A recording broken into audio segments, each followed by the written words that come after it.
Oi, gente! Muito boa tarde a todos. Pessoal do primeiro ano do ensino médio, todos os professores que estão aqui com a gente, sejam bem-vindíssimos. Hoje é dia de filosofia no Centro de Mídias, hashtag filosofia no CMSP. Sobe a gente lá nas redes sociais, vamos conversar, vamos bater papo, vamos prejudicar a tolice juntos. Hoje a gente vai ter uma aula do professor Marconi, em que ele vai conversar um pouquinho com vocês sobre, vamos pôr aí na tela, a filosofia e outras formas de conhecimento, mito, cultura, religião, arte e ciência. E quais são as habilidades que o professor Marconi vai trabalhar no decorrer desta aula?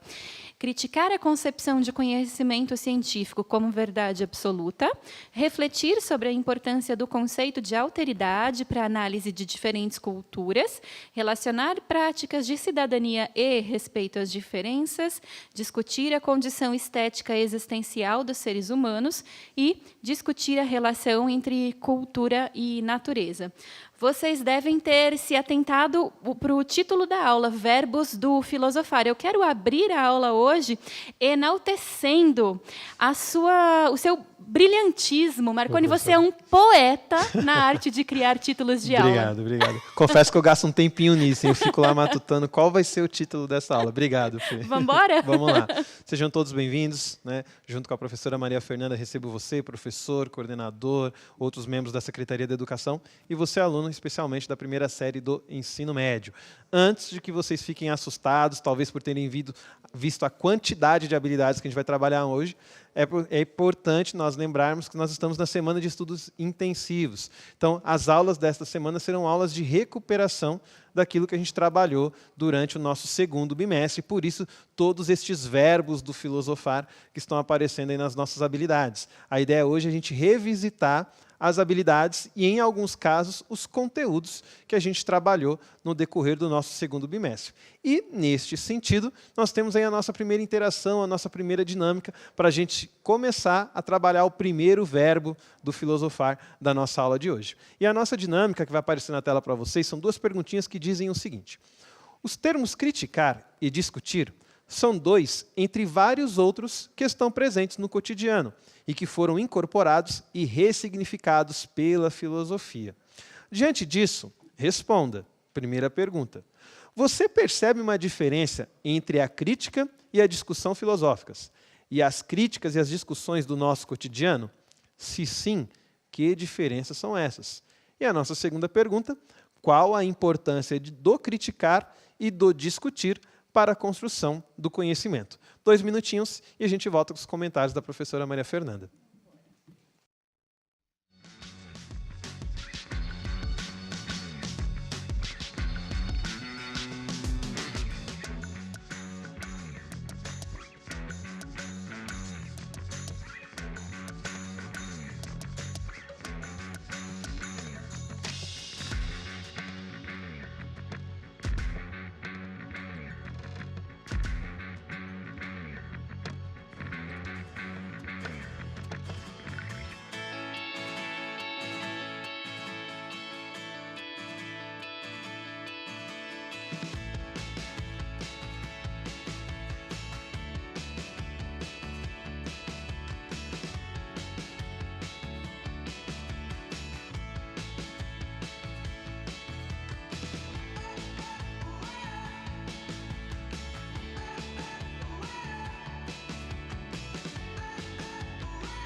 Voltamos. Sabe, gente, estava vendo as interações de vocês aqui no chat e me apercebi de uma coisa. Na verdade, eu já tinha me apercebido disso. Na verdade, eu acho que eu comprovei a ideia de que na vida é tudo uma questão de como a gente pergunta as coisas, porque quando a pergunta é boa, a gente se interessa e sente vontade de participar, de responder e de colocar a nossa visão no mundo, né? Então, vejam, vamos relembrar essas perguntas. Você percebe uma diferença entre a crítica e a discussão filosóficas e as críticas e as discussões do nosso cotidiano? Se sim, que diferenças são essas? Então, teve muita resposta super interessante aqui no chat, né? A Sabrina já começou dizendo assim, criticar e discutir são coisas diferentes. Então, ela já estabeleceu assim esse ponto de vista dela, né? O Wilmer, ele disse assim, eu acho que é diferente, crítica e discussão são diferentes, porque, assim, discussão é um troço que sempre acaba em briga. Isso não é verdade, Wilmer. Você pode ter discussões muito frutíferas, muito respeitosas e saudáveis e sair transformado dessas discussões sem que necessariamente elas descambem para briga, né? E aí, a segunda pergunta, qual a importância do criticar e do discutir para a construção do conhecimento? Cadê? A Mariana, ela me deu um quentinho no coração, porque ela disse assim, se a gente não discute e não critica as coisas, como nós nos tornamos seres humanos melhores? Muito bem colocado, hein, Mari? Perfeitas as suas perguntas, Marconi. Dá um pano para a manga. E, pessoal, muito obrigada pela participação de vocês. Foi muito legal. Vamos embora? Vamos tocar? Vamos lá, gente. Pessoal, é importante a gente se atentar, antes da gente continuar a conversar, por que eu faço essas perguntas, e vocês vão ver que na aula de hoje nós teremos várias perguntas. A gente está num momento de revisão. Então, a ideia é a gente perceber no nosso cotidiano e através dessas perguntas, onde aquilo que a gente trabalhou se encaixa na nossa vida, na nossa construção de conhecimento. E o primeiro verbo que nós estamos trabalhando hoje é justamente criticar a concepção do conhecimento científico como verdade absoluta. E a gente precisa, de antemão, como a Mari Fernanda bem colocou, entender a função do discutir, colocar a nossa opinião, a nossa visão de mundo no mundo, para que a gente cresça como pessoas, como a Mari também colocou, para que a gente se desenvolva. E, ao mesmo tempo, que essa discussão, essa colocação da nossa opinião no mundo se dê de maneira crítica. Lembrando que o criticar filosófico é a busca de uma fundamentação. Não é opinião pela opinião. Não é o famoso papagaio de pirata, eu repito o que outros estão falando. Não. Eu procuro entender a razão, as motivações, as influências que constroem um pensamento, uma visão, uma percepção de mundo. E no nosso primeiro ano do ensino médio, uma das habilidades que a gente trabalha é a concepção de ciência como verdade absoluta. A gente sabe que isso tem sido muito criticado ultimamente, até na questão política. Ciência e política têm entrado em alguns momentos até em conflito, né, sobre qual que é o papel da ciência, né, o questionamento científico, que não é necessariamente um questionamento filosófico. É importante a gente pontuar isso. Muitas vezes, os questionamentos que a gente tem visto à ciência, sem rotular ou nomear, são questionamentos relacionados a uma visão ideológica, e não necessariamente a uma postura filosófica que critica pela busca de fundamento. É diferente quando você questiona porque você quer legitimar o seu ponto de vista, de quando você questiona para tentar, como eu falei, entender, compreender como aquela concepção se constrói. A partir disso, vamos falar um pouco, de uma maneira bem breve, o que é ciência. Do ponto de vista filosófico, a ciência é um conhecimento sistemático, ou seja, existe todo um sistema, regras que constroem o pensamento científico, baseado em experimentos, quando a gente fala das ciências da natureza. Então, você precisa experimentar, você precisa provar, digamos assim. E, num segundo momento, quando a gente fala de ciências humanas, nesse caso, as ciências elas envolvem aí uma existência de métodos e de teorias. Então, eu tenho uma metodologia, eu tenho um sistema, eu tenho uma sequência que constrói este pensamento. E, ao mesmo tempo, tento usá-lo, seja para compor uma teoria, a qual eu estou buscando desenvolver, ou para comprovar uma teoria que eu já consegui ali formular. Uma vez que a gente está trabalhando aqui a visão de ciência, e a gente acabou de conceituar de uma maneira, obviamente, bem panorâmica o que é ciência, faz sentido atribuir a esse conhecimento baseado em experimentos ou baseado em teorias e métodos uma verdade absoluta? E aí é nesse ponto que a gente precisa refletir, ainda que a gente não tenha um tempo para mergulhar nisso, sobre essa noção de verdade, inclusive sobre a noção de verdade absoluta. E aqui tem 3 pontos que eu quero trabalhar com vocês. Primeiro ponto, a verdade, ela não é um conceito acabado. Eu tomei, inclusive, a liberdade de pegar aqui no meu aparelho de celular. Existe um dicionário, que eu já comentei com vocês algumas vezes, que é o dicionário do italiano Nicola Baiano, onde ele traz diversos conceitos, diversos verbetes da filosofia. E é interessante que nesse dicionário ele vai trabalhar a ideia de que existem pelo menos 5 sentidos, 5 conotações diferentes do que vem a ser verdade. Ele diz o seguinte: nós podemos entender a verdade como correspondência.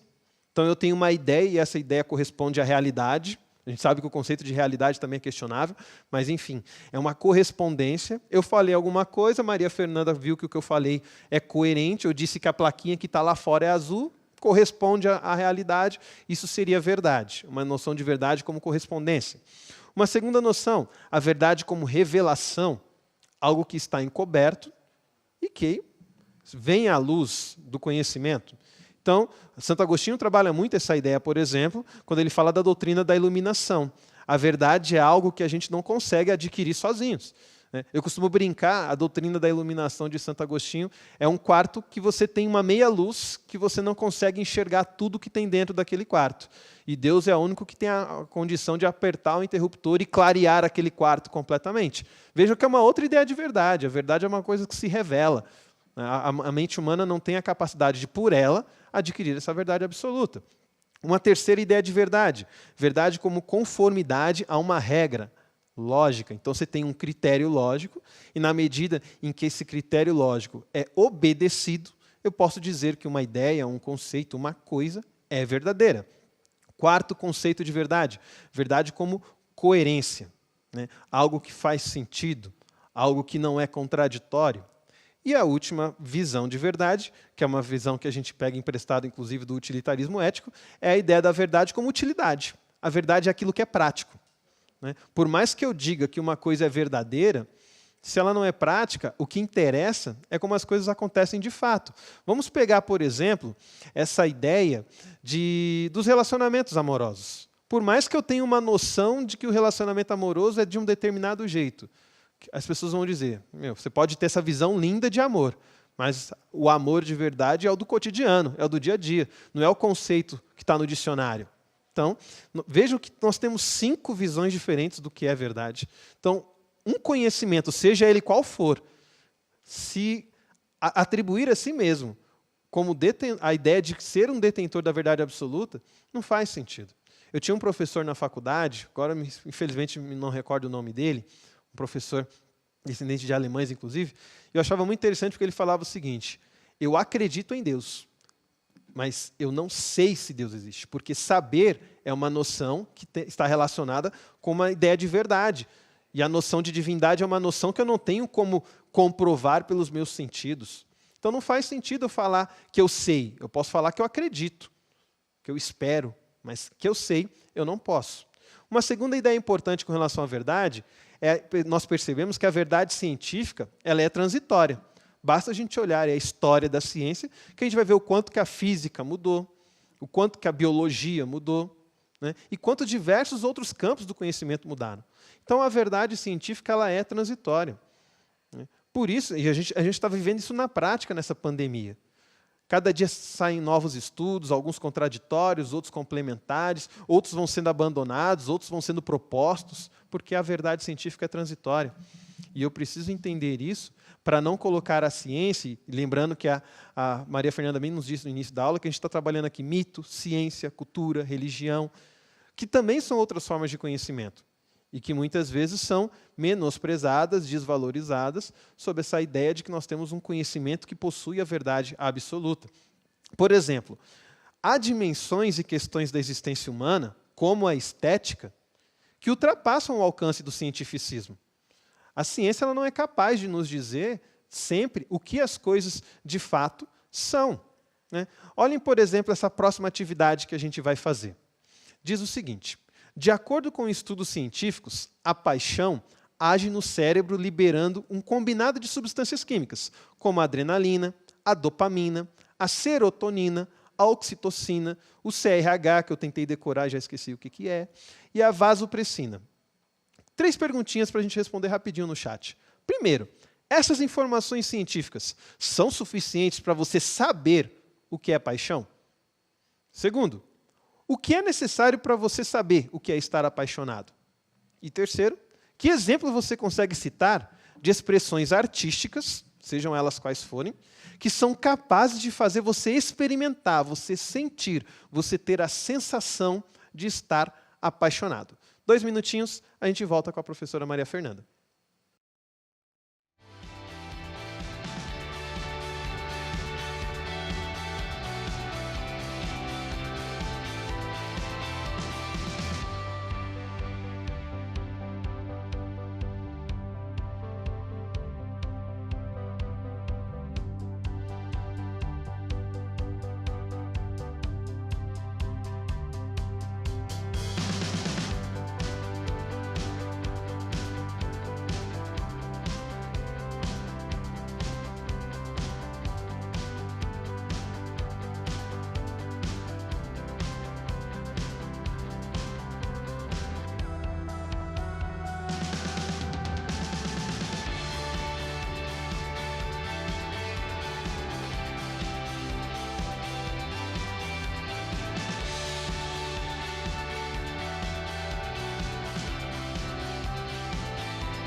Vamos lá, minha gente. Olha só, a pergunta do professor Marconi. 1.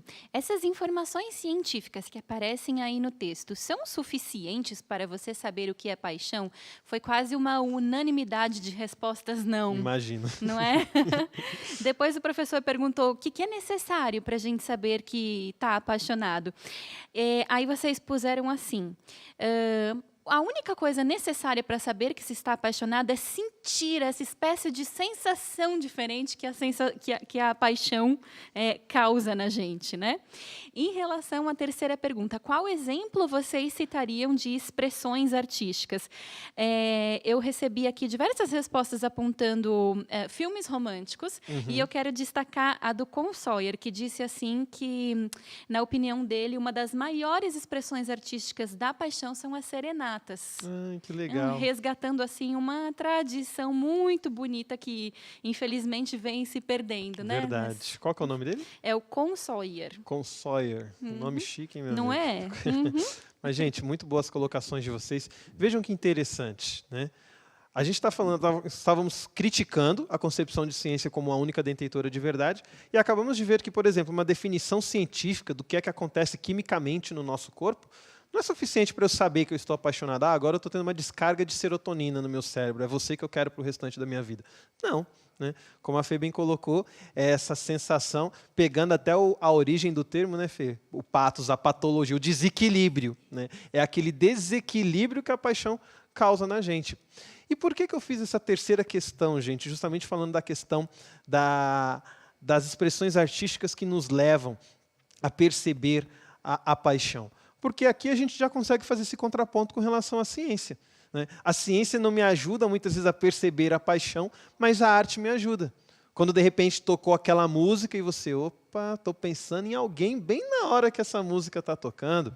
Ou tive a vontade de fazer a serenata justamente por uma pessoa que vai perceber ali o meu sentimento, vai sentir ali a paixão que eu tenho por ela. Então, a arte, ela nos dá essa capacidade. E isso nos mostra a dimensão estética existencial do ser humano, que é a segunda habilidade que a gente trabalhou no nosso bimestre, né? Essa ideia de que o ser humano não é apenas um ser pensante. O ser humano é também um ser que sente, um ser que tem emoções, que tem sentimentos. E aqui, só resgatando de uma maneira bem rápida, nós trabalhamos diversas concepções. A Fernanda fez aulas brilhantes para a gente sobre o que é estética. Fiquei ali babando da minha casa, porque eu fiquei moderando da minha residência. Mas eu resgatei duas aqui para vocês. A primeira delas, do Baumgarten, que traz essa ideia da estética como ciência do sensível. É uma ciência, porque é um campo de conhecimento, é um campo de reflexão. E Kant, que traz a ideia da arte, da estética, melhor dizendo, como a teoria do belo e a crítica do gosto. O que é que faz uma coisa ser bela? O que é que gera a beleza? Né? E quais são os fundamentos do gosto? Né? A gente já ouviu aquela expressão, né? Gosto não se discute. Por que não se discute? O que é que fundamenta os nossos diversos gostos? Né? E isso vai revelando essa condição estética existencial e até a nossa individualidade. E aqui a gente pode pontuar que, a arte é uma característica da condição humana. Se o ser humano ele tem essa busca por conhecimento, ele também tem uma busca de expressar o mundo pela arte e de absorver o mundo pela arte. A Fernanda nos trazia isso quando ela nos trouxe aquele tour que a gente fez pelas artes rupestres, mostrando como há muitos e muitos anos atrás o ser humano já tinha essa necessidade de mostrar o que ele vivencia, o que ele sente. E é justamente através dessa dimensão que a gente transcende a realidade imediata. Nós vamos para outros mundos, né? Vamos para outras dimensões, digamos assim. E, nesse sentido, a gente percebe como nós somos capazes, por esse belo racional e pela arte, de também reproduzir a nossa realidade, né? A arte nos dá essa possibilidade de transcender o real, olha que lindo, e, ao mesmo tempo, reproduzir o real. Eu fiz uma pergunta para vocês justamente sobre que expressões artísticas eram capazes de explicar ou de manifestar a nossa paixão. Falando dessas questões de expressões artísticas, a gente sabe que isso muda muito de um lugar para o outro. E aí eu queria fazer duas perguntinhas para vocês, vão ser 60 segundos no chat agora, vai ser bem rápido.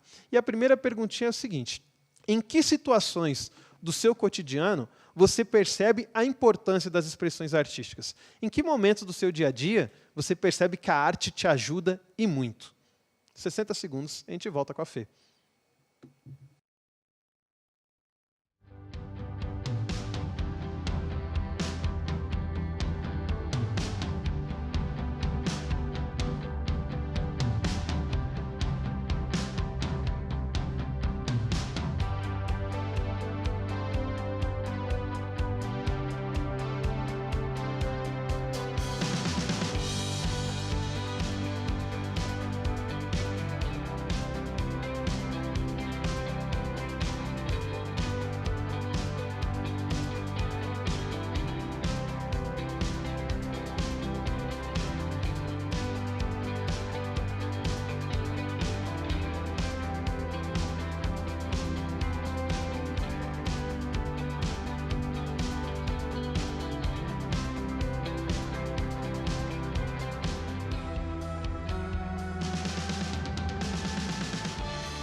Gente, que prazer poder ter o privilégio de ler as colocações que vocês colocam aqui no chat, né?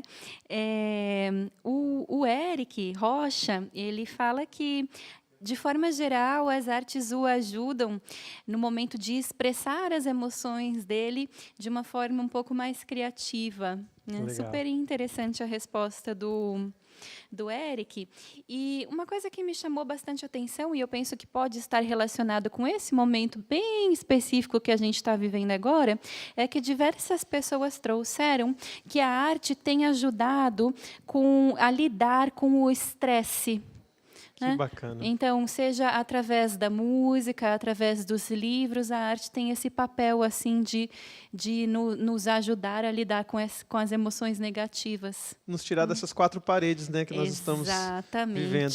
Muito interessante, gente. Colocações muito bem perspicazes, né? Eu já tomei decisões na minha vida baseadas na arte, na medida em que, lógico, a gente tem que tomar cuidado com uma ideia que a gente chama de indústria cultural, que vocês vão estudar no segundo ano do ensino médio, mas muitas vezes a arte nos dá uns insights, nos dá umas percepções de que, olha, para olhar isso na sua vida, para olhar isso na sua história. Será que você não precisa mudar isso, você não precisa modificar aquilo? Né? Tem muitos filmes que trabalham essa noção, né? Antes de partir, A Corrente do Bem. São filmes que, quando você assiste, eles te fazem repensar as escolhas que você faz de vida. E isso é uma contribuição da arte. Gente, eu vou pular uma pergunta que a gente faria agora, porque o nosso tempo está corrido. E a pergunta era justamente, trabalhando dentro dessas concepções da arte, da ação da arte no nosso cotidiano, por que existem tantas expressões artísticas? Né?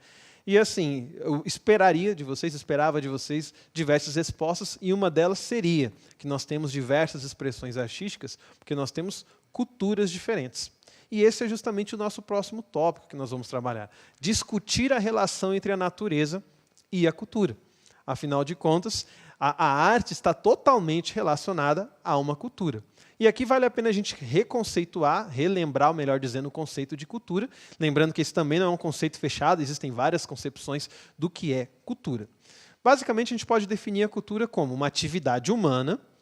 Então, não é uma atividade apenas animal, é uma atividade humana. Os animais não possuem cultura, eles agem por instinto. Não que o instinto não faça parte da nossa cultura, obviamente. Mas é uma atividade humana em parceria ou até em sobreposição com a natureza. Né? Por isso que Marx, por exemplo, vai dizer que a cultura é transformação do natural, é modificação da natureza. E ela tem por características estar em constante transformação. Então, a cultura não é estagnada, ela não fica parada. E a sua diversificação. É próprio da dinâmica da cultura ela se transformar de tal maneira que ela é como uma raiz que vai gerando outras ramificações culturais, digamos assim. Como eu falei que hoje é uma aula de revisão, eu vou perguntar muito para vocês, vai ter muita interação no chat. E aqui a gente já vai para mais um momento para a gente compartilhar o pensamento. A humanidade constrói-se socialmente e, por consequência, culturalmente. Como a cultura é um cultivo constante do espírito e parte da natureza humana, responda, você percebe em si mesmo algo que entende como parte de uma natureza humana, algo que faz parte de todos os seres humanos, digamos assim? 60 segundinhos, galera.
Então, vejamos aqui juntos, pessoal. Mediante a pergunta que o professor fez, se vocês conseguem perceber em vocês algo que entendem como fazendo parte de uma suposta natureza humana, muitos responderam que sim, é possível perceber isto. E aí a Jaqueline e a Isadora foram assim, num mesmo caminho, apontando como este fator comum, né, natural, as necessidades básicas que todos temos e também as emoções que se brotariam assim quase que instintivamente em todos nós. Né? A Gabriela usou, inclusive, este termo. Os instintos são naturais. Tá. Exato. Gente, isso com certeza é um conceito que a gente precisa aprofundar e muito. Né? Até como eu mencionei para vocês, o instinto é algo que faz parte da dimensão animal. Os animais também possuem instinto. Óbvio que a gente pode problematizar e trazer a questão de que talvez nós temos alguns instintos que são puramente humanos, que a gente não encontra alguns impulsos que não estão enraizados apenas na nossa questão animal, mas também nas nossas outras dimensões, como eu falei, artísticas, o racional, o emocional. Então é importante a gente perceber, lembrando que essa é uma aula de recuperação e, nesse sentido, a gente começa a identificar onde a gente precisa se aprofundar. Então é muito interessante você, professor de filosofia que acompanha a nossa aula, dentro das suas possibilidades, você, aluno, com a sua possibilidade também de tempo e de acesso a recursos, procurar aprofundar um pouco mais essa noção de cultura, a relação que a cultura tem com a natureza e, ao mesmo tempo, a conceituação da cultura. Neste sentido, gente, vale nos lembrar que a gente refletiu sobre isso durante o nosso bimestre e a gente, dentre os vários pontos de vista que a gente trabalhou, teve uma visão muito interessante de que é aquela ideia que a natureza da cultura é justamente se transformar continuamente. E a natureza tem como algo natural, sendo redundante aqui, criar a cultura. Né? Então a gente pode dizer que a cultura é algo natural na medida em que ela brota da natureza humana, digamos assim. Mas, como eu falei, a ideia aqui é a gente também dar algumas pistas de onde a gente precisa e pode se aprofundar e se refletir. A gente sabe que existem diversas culturas e que essas culturas muitas vezes entram em conflito na nossa percepção. Né? Justamente por conta dessas transformações que a gente pode aqui chamar nesse momento de naturais, as culturas vão tomando direções tão diferentes que em alguns momentos a gente até ousa dizer que são direções opostas e são culturas que, nesse sentido, entram em choque uma com a outra. Mas, ao mesmo tempo, a gente refletiu aqui e vem refletindo que isso é uma questão natural. Né? Não há mérito, digamos assim, em valorizar cultura A, cultura B, uma vez que a cultura A e a cultura B tomaram os seus caminhos por uma diversificação própria da dinâmica da cultura, e não por mérito daqueles que fazem parte daquela cultura, digamos assim. Espero que eu esteja conseguindo me fazer entender a você na sua casa. E aqui eu quero fazer uma pergunta para problematizar, essa acho que vai ser inclusive a nossa última pergunta da nossa aula de hoje, mas para problematizar esse choque, esse embate que existe entre diversas culturas, mesmo a gente tendo essa consciência de que essa diversificação ela é produto da dimensão, do aspecto essencial da cultura, que é se transformar, que é se diversificar. Vejam na tela. Diz o seguinte: uma vez que a humanidade se constrói pela cultura, nós somos feitos pela cultura, a nossa forma de falar, de se vestir, de se pensar, recebe uma influência da cultura na qual nós estamos inseridos. Né? Essa cultura, a qual tem como característica natural se transformar e se diversificar. Eu disse isso para vocês agora mesmo. Na visão de vocês, por que há situações em que desvalorizamos perspectivas artísticas, políticas, religiosas e morais diferentes da nossa? Sabendo que a cultura se transforma quase que de uma maneira natural, por que a gente desvaloriza outras expressões culturais? Mais 60 segundinhos e a gente volta com a Fê.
Interessante que aqui no chat surgiram diversas respostas que essencialmente disseram uma coisa bem parecida, mas por caminhos diferentes.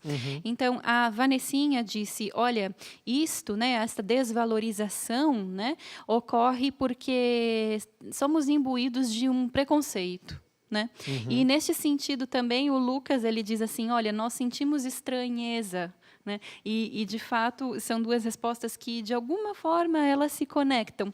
O André, então, ele diz assim, ele faz assim, a suma, né, das respostas anteriores. Ele diz, por que que isso acontece? Porque nós não estamos acostumados e, por isso, achamos que o diferente está errado. Muito legal, gente. A gente trabalhou isso em outras aulas, acho que até na segunda série, na terceira série, vai chegar o momento de vocês, onde a gente vai refletir um pouco sobre essa questão, até de como mudar a natureza, né, a partir do momento em que eu entendo que a cultura faz parte da natureza, que o hábito é uma segunda natureza, digamos assim, e que a gente pode aprender a não ter essa visão preconceituosa, ou ter, porque a gente não pode, gente, chamar a visão diferente de visão preconceituosa. Isso é um cuidado que a gente precisa ter. Muitas vezes a gente acha que aquilo que é o contrário ao estabelecido já é preconceito de antemão. Não. Né? Muitas vezes nós temos uma visão, né? E essa visão ela é fundamentada e a gente corrobora essa visão e é nosso direito. A grande diferença não é a minha concepção, é como eu enxergo diferente. É da mesma maneira que eu me dou ao direito de pensar de uma maneira diferente, reconhecer o direito do outro de também pensar de maneira diferente. E para que isso aconteça, a gente precisa refletir sobre um conceito que é o conceito de alteridade. Como o nosso tempo está curto, a gente vai colocar na tela para vocês tirarem aquele print, você que está com o seu celular, do conceito, mas a gente já trabalhou isso, vale lembrar, em outras aulas. Revisitem lá o Facebook, revisitem o YouTube, né, o canal do Centro de Mídias, fiquem atentos à programação da TV Cultura nos finais de semana, nos outros horários, porque a gente tem reprises dessas aulas e nesses momentos a gente se aprofunda mais. Mas é importante a gente entender que isso não acontece, essa visão preconceituosa se estabelece pela ausência de alteridade. Lembrando que a alteridade significa justamente a gente não reconhecer o outro, não ser o outro. A alteridade significa se colocar quase como uma empatia, quase como um vestir a pele do outro, entrar na vida do outro. Né? Tanto é que a palavra alteridade significa exatamente isso, ser outro. Né? Entender que o outro é um eu, assim como eu sou eu, a Maria Fernanda é um eu também. Ela é um outro para mim, como eu sou um outro para ela. Aqui a gente está fazendo esses trocadilhos, outro eu, mas é importante a gente entender isso e a gente valorizar o eu que existe nos outros, o eu que existe em cada um.